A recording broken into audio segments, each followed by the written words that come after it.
5 feet போச்சுன்னா அதிலே பூ பிஞ்சுகள் எடுக்க ஆரம்பிக்கலாம் ஓகேங்களா.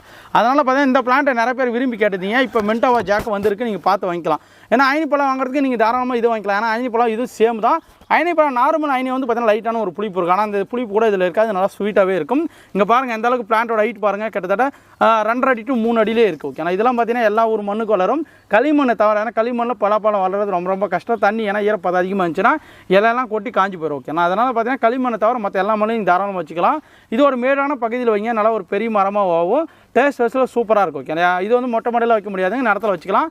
நார்மலாக ஆட்டரு தொழுவரும் மாட்டரும் கொடுத்தாவே போதும், நல்லா ஃபாஸ்ட்டாக க்ரோத் இருக்கும் ஓகேங்களா. இங்கே பாருங்கள் எந்த அளவுக்கு இருக்குன்னு. 1-2 பிளான்ட் இல்லைங்க, இது கிட்டத்தட்ட 50 பிளான்ட் கிட்ட இருக்குது. இந்த மாதிரி தான் இலை வந்து கறிப்பழ இலை மாதிரி வெட்டாக வரும் ஓகே. மென்டாவா ஜாக்கு வந்து பார்த்தீங்கன்னா இந்த மாதிரி வெட்டாக வரும், நல்லா ஷார்ப்பாக இருக்கும் ஓகே. இதுதான் மென்டாவா ஜாக்குன்னு சொல்கிறது, ஐனி பழம் ஓகேங்களா. வேணுமாக்கிறவங்க புக் பண்ணிக்காங்க. வாங்க அடுத்த கலெக்ஷன் பார்க்க போகலாம். நீங்கள் அடுத்ததாக பார்க்குறதா பார்த்தீங்கன்னா மியாசாகி மாம்பழம் ஓகே. ஆனால் இது வந்து பார்த்தீங்கன்னா ஒரு 2 வருஷத்துக்கு முன்னாடி வந்து பார்த்தீங்கன்னா ஒரு ஃபேமஸான மாம்பழம் தாங்க. ஏன் டிவியில் நியூஸ் பேப்பரில் எல்லாருக்குமே தெரிஞ்ச பழம்னு சொல்லலாம். ஏன்னா பார்த்தீங்கன்னா ஒரு மாம்பழமே கிட்டத்தட்ட 2.5 லட்சம் கிட்ட போன ஒரு மாம்பழம் ஓகே. ஏன்னா பார்த்தீங்கன்னா இது ஜப்பானில் விளையக்கூடிய ஒரு மாம்பழம், மியாசாகி என்ற ஊரில். அதனால் வந்து பார்த்தீங்கன்னா அங்கே வந்து மாங்காவே விளையாது, அங்கே மாங்காவே புதுசாக கண்டுபிடிச்சி அதை வந்து விற்பனை பண்ணாங்க. அதனால் வந்து பார்த்தீங்கன்னா அதுக்கு டேஸ்ட் வைஸில் அதிகம், அதே மாதிரி பார்த்தீங்கன்னா மருத்துவ குணங்கள் அதிகம் ஓகேண்ணா.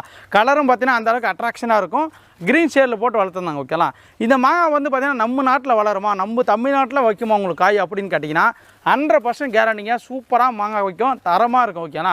நீங்கள் இந்த மியாசாகி மாம்பழத்தை வந்து பார்த்தீங்கன்னா ஒரு இந்த ஹைட்டுக்கு பிளான்ட் இப்போ கிட்டத்தட்ட பார்த்தீங்கன்னா ஒரு 4 ஃபீட் ஹைட் பிளான்ட்டு. இதை நீங்கள் வாங்கி நடவு செய்ததுலேருந்து பார்த்தீங்கன்னா கிட்டத்தட்ட ஒரு 3 இயர்ஸ்க்கு அப்புறம் தான் உங்களுக்கு வந்து ஈல்டிங் ஸ்டார்ட் ஆகும். மினிமம் அதுக்கு முன்னாடியே வந்து பார்த்தீங்கன்னா மினிமம் ஒரு 1.5 வருஷத்துல வந்து பார்த்தீங்கன்னா நிறைய பேருக்கு வந்து பார்த்தீங்கன்னா ஃப்ளவர்லாம் வருது, காய்கள் வைக்க ஆரம்பிக்குது. இப்போ என்ன பார்த்தீங்கன்னா நாங்கள் ஒரு தோட்டமாக நிறைய பேர் கொடுத்துருக்குங்க. அதில் பார்த்தீங்கன்னா மொட்டை மாடிக்கு நிறைய பேர் வச்சுருக்கோம்.